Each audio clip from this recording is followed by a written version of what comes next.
একদিন রাত্রে বাসায় কেউ ছিল না। আমার শ্বশুর শাশুড়ি গিয়েছিলেন কোনো এক আত্মীয়ের বাসায় বেড়াতে।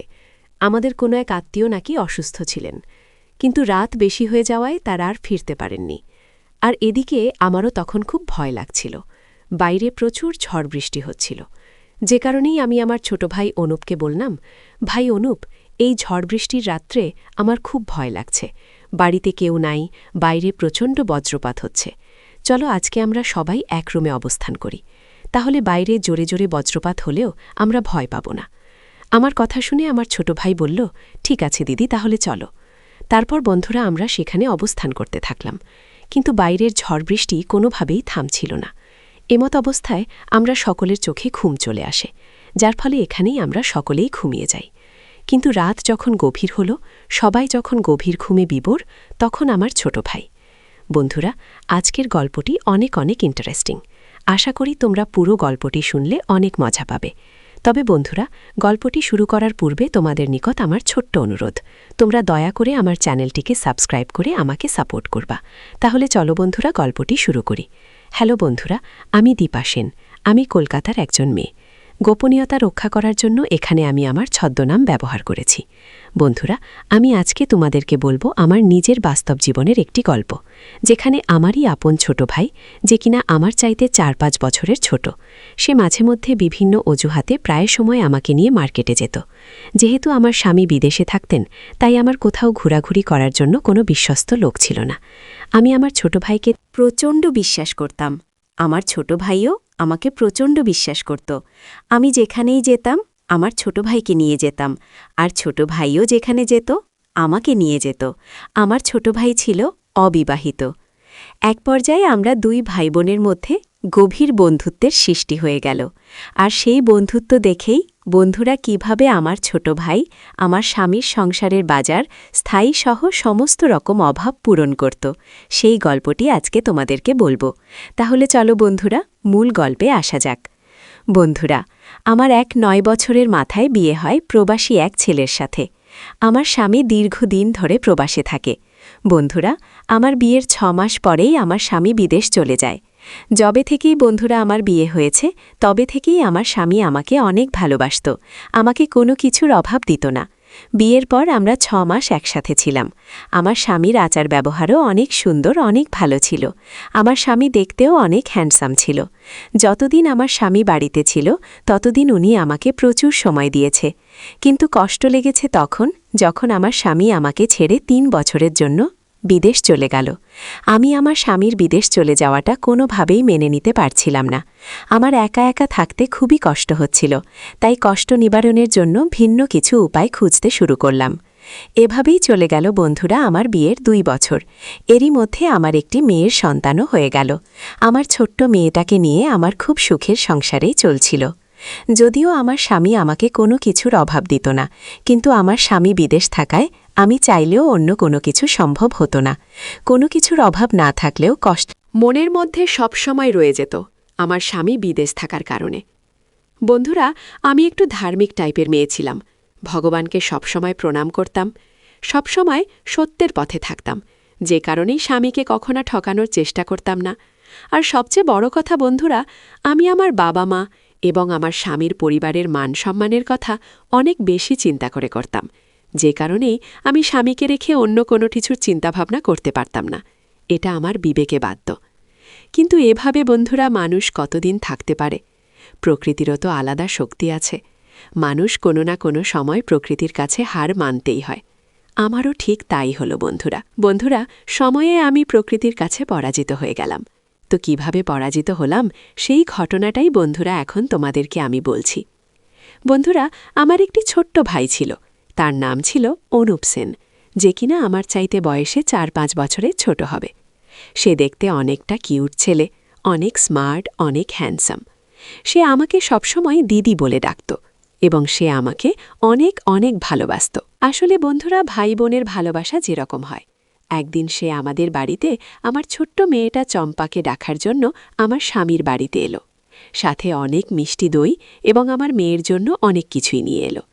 আমার ছোট্ট মেয়েটাও তার মামাকে পেয়ে অনেক খুশি হয়েছিল, কারণ আমার ছোট্ট মেয়েটাও তার মামাকে অনেক ভালোবাসত। আমার ছোট ভাই বলল, দীপা দিদি, সারাদিন তো তোমাদের বাড়িতে বেড়ালাম, এবার আমি আমাদের বাড়িতে চলে যাই। আমি আমার ছোট ভাইকে বললাম, অনুপ, এখন বাড়িতে আমার একা একা থাকতে ভালো লাগে না। অনুপ ভাই, আমার আজকের রাতটা তুই আমাদের বাড়িতে থেকে যাও ভাই। আর ওদিকে বন্ধুরা, সেদিন আমার শ্বশুর শাশুড়িও বাসায় ছিলেন না। এত বড় বাড়িতে আমার একা একা থাকতে তখন খুব ভয় হচ্ছে। তাই আমি আমার ছোট ভাইকে অনেক অনুরোধ করলাম আজকের রাতটা আমাদের বাড়িতে থেকে যাওয়ার জন্য, কারণ রাতে চোর ডাকাত অনেক কিছুর ভয় থাকতে পারে। একা একা থাকার তো কোনো ভরসা নেই, যে কোনো সময় চোর ডাকাত এসে সবকিছু চুরি করে নিয়ে যেতে পারে। আমি আমার ছোট ভাইকে খুব ভালো করে বোঝালাম। অতপর সে রাতটা আমাদের বাড়িতে থাকতে রাজি হয়ে গেল। রাতে আমি, আমার মেয়ে এবং আমার ছোট্ট ভাই অনুপকে নিয়ে খাওয়া দাওয়া করলাম। খাওয়া দাওয়া করে তিনজন একসাথে খুব গল্প করলাম। আমি আমার বাবার বাড়ির সকলের কথা জিজ্ঞেস করতে শুরু করলাম। হঠাৎ আমি আমার ছোট্ট ভাইয়ের দিকে তাকালাম। আমার মনে তখন অন্যরকম কৌতূহল চলছিল। হয়তো আমি আমার ছোট ভাইকে নিয়ে অন্য কিছু ভাবছিলাম। ঠিক এই মুহূর্তে আমার মাথাটা কেমন জানি ভন করে ওঠে, আর তাৎক্ষণিকভাবেই আমি অজ্ঞান হয়ে গেলাম। আমি অজ্ঞান হয়ে যাওয়া দেখে আমার ছোট ভাই অনেক হতাশিত হয়ে গেল। খুব হতাশিত হয়ে আমার মাথায় পানি ঢালতে শুরু করল। তারপরেও আমার জ্ঞান ফিরছিল না। তাতে আমার ছোট ভাই আরও হতাশিত হয়ে গেল এবং এক পর্যায়ে আমার ছোট ভাই অ্যাম্বুলেন্সকে ফোন দিল। অ্যাম্বুলেন্সে করে এই রাতের বেলায় আমার ছোট ভাই আমাকে ডাক্তারের কাছে নিয়ে গেল। জরুরি বিভাগের ডাক্তার আমাকে খুব ভালো করে চেক করলেন এবং 2 দিনের জন্য আমাকে ভর্তি দিলেন। আমি 2 দিন যাবৎ হাসপাতালে ভর্তি ছিলাম। 2 দিন পর যখন হাসপাতাল থেকে আমাকে রিলিজ দিয়ে দিবে, তখন ডাক্তার সাহেব আমাকে ডেকে নিয়ে বললেন, আপনার স্বামী কি করেন? আমি বললাম, ডাক্তার সাহেব, আমার স্বামী বিদেশে থাকেন। তখন ডাক্তার সাহেব আমাকে বললেন, আপনার কি সমস্যা, আপনি জানেন? আমি বললাম, না ডাক্তার সাহেব। তখন ডাক্তার সাহেব আমাকে বললেন, আপনাকে সমস্ত প্রকার পরীক্ষা করার পরেও আপনার কোনো শারীরিক সমস্যা আমরা খুঁজে পাই নাই। তবে হ্যাঁ, সমস্যা খুঁজে পেয়েছি, আর তা হলো আপনার মানসিক কিছু হালকা সমস্যা। আর এই সমস্যাটি হওয়ার সবচেয়ে বড় কারণ হল একাকিত্ব। আপনি আপনার জীবনের বেশিরভাগ সময় একাকিত্বে কাটান, যে কারণেই আপনার এই সমস্যাটা হয়েছে। এই সমস্যাটা দূর করার জন্য আপনার প্রয়োজন একজন কথা বলার সঙ্গীর, যে আপনাকে সবসময় হাসি খুশিভাবে রাখতে পারে। তাহলে আপনার এই মানসিক সমস্যা দূর হয়ে যাবে আর আপনি সুস্থ হয়ে উঠবেন। মনে রাখবেন, এরকম ধরনের সমস্যার সবচেয়ে উত্তম চিকিৎসা হচ্ছে নিত্যম কারো কাছে গল্প আড্ডা দিয়ে নিজের মনকে ফ্রেশ রাখা। তাহলে আপনি এই সমস্যা থেকে খুব দ্রুত সমাধান পেয়ে যাবেন। এটাও ওষুধের চাইতেও বেশি কাজ করবে। আমি বললাম, ডাক্তার সাহেব, আমার স্বামী তো বিদেশে থাকে, তাহলে এরকম ধরনের গল্প করার মতো মানুষ তো আমাদের বাড়িতে নেই। আমাদের বাসায় শুধু আমি আর আমার শ্বশুর শাশুড়ি থাকি। তো এখন আমি কি করতে পারি? ডাক্তার সাহেব তখন আমাকে বললেন, আপনার নিত্যস্থ কাউকে খুঁজে বের করতে হবে। তবে আমি শুধু এটুকুই জানি, আপনার এই সমস্যা দূর করার জন্য আপনার নিত্যসঙ্গী কারোর সাথে গল্প করে আড্ডা দিয়ে সবসময় আপনার মনটাকে ফ্রেশ রাখতে হবে। আর তা না হলে আপনার সমস্যাটা আরও বড় আকার ধারণ করতে পারেন। আমি ডাক্তার সাহেব হিসাবে আপনাকে যেটা পরামর্শ দেওয়ার আমি সেটাই দিয়েছি। বাকিটা কিভাবে সামলাবেন সেটা আপনার ব্যাপার। আপনি এবার আসতে পারেন।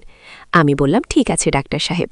আমাকে সঠিক পরামর্শ দেওয়ার জন্য অনেক অনেক ধন্যবাদ। বাসায় এসে আমি আমার স্বামীর কাছে ফোনে বিস্তারিত বললাম। বলার পর আমার স্বামী বললেন, দেখো দীপা, তুমি জানো যে আমাদের পরিবার, আমাদের সংসার আমার ইনকামের টাকা দিয়ে চলে। আমি আমার পিতামাতার একমাত্র সন্তান।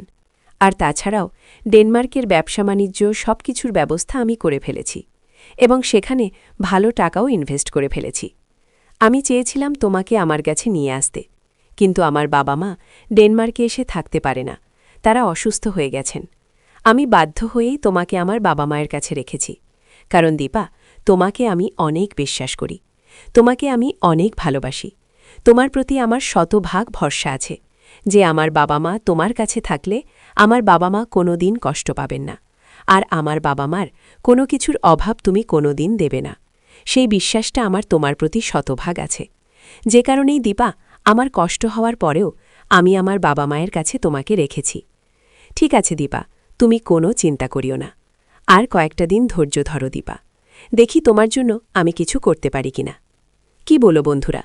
আমার স্বামী বিদেশে ব্যবসা বাণিজ্য নিয়ে ব্যস্ত, কিন্তু এদিকে ডাক্তার যে আমাকে বলেছে আমার অনেক সমস্যা, সেদিকে তার কোনো খেয়ালই নেই। এভাবে প্রায়ই চলে গেল 2 মাস। আমি খুব চিন্তিত হয়ে গেছিলাম। মনে মনে চিন্তা করছিলাম যে নিশ্চয়ই আমাকে এই একাকিত্ব সময় পার করার জন্য কাউকে না কাউকে আমার খুঁজে নিতে হবে। কিন্তু পরিবারের মান সম্মানের কথা ভেবে আমি অন্য কোনো কিছুর চিন্তা করতে গিয়েও খোঁজ খেয়ে যাই। অবশেষে বন্ধুরা, আমার সুস্থতার জন্য বেঁচে থাকার জন্য আমি আমার ছোট ভাইয়ের কাছে আমার সমস্যাটা শেয়ার করলাম এবং ছোট ভাইকে আমি বললাম, অনুপ ভাই, আমি খুব অসুস্থ। আমার মানসিক সমস্যা দূর করার জন্য ডাক্তার বলে দিয়েছে আমি একাকিত্ব সময় না কাটাই এবং আমি সবসময় কাউকে না কাউকে নিয়ে গল্প করতে এবং আড্ডা দিতে এবং সবসময় হাসি খুশি থেকে মনটাকে ফ্রেশ রাখতে। কিন্তু তুই তো জানোস ভাই, আমাদের বাসায় আমার শ্বশুর শাশুড়ি ছাড়া আর আমার ছোট্ট মেয়ে ছাড়া আর কেউ নাই।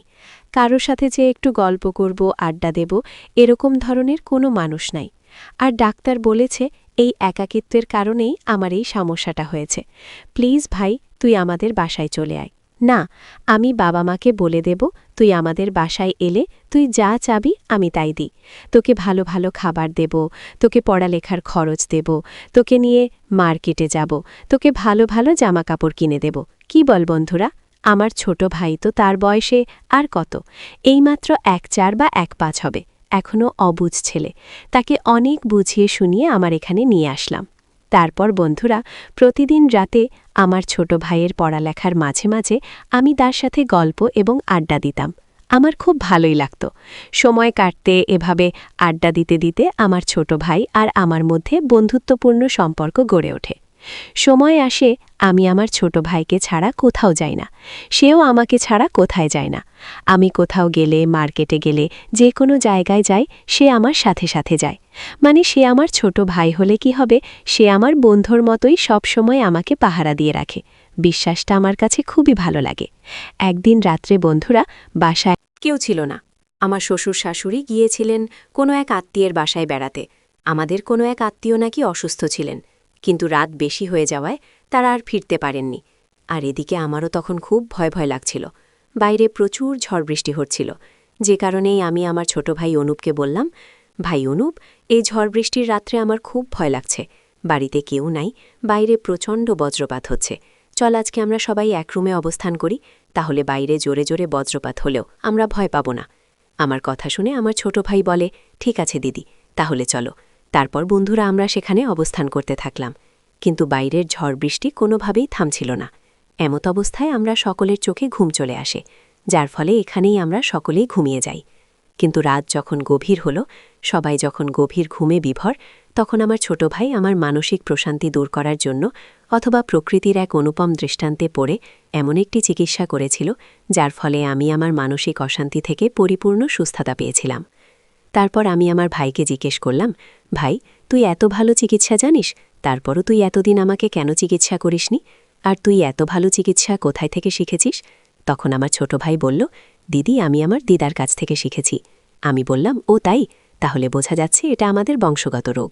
এই বলে আমরা ভাই বোন দুজনেই উচ্চস্বরে হাসতে শুরু করলাম।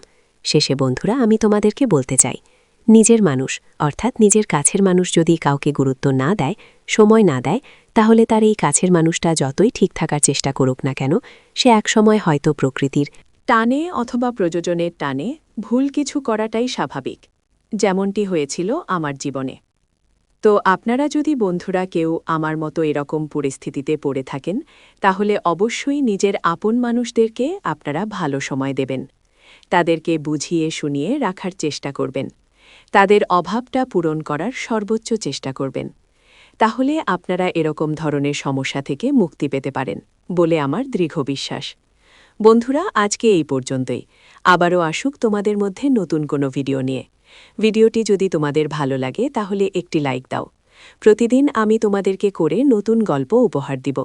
তাই তোমাদেরকে অনুরোধ করে বলছি, তোমরা যদি এইরকম ধরনের ইন্টারেস্টিং গল্প পেতে চাও, তাহলে দয়া করে আমার চ্যানেলটি সাবস্ক্রাইব করো। পরিশেষে তোমাদের সকলের সুস্বাস্থ্য কামনা করি। ভিডিওটি দেখার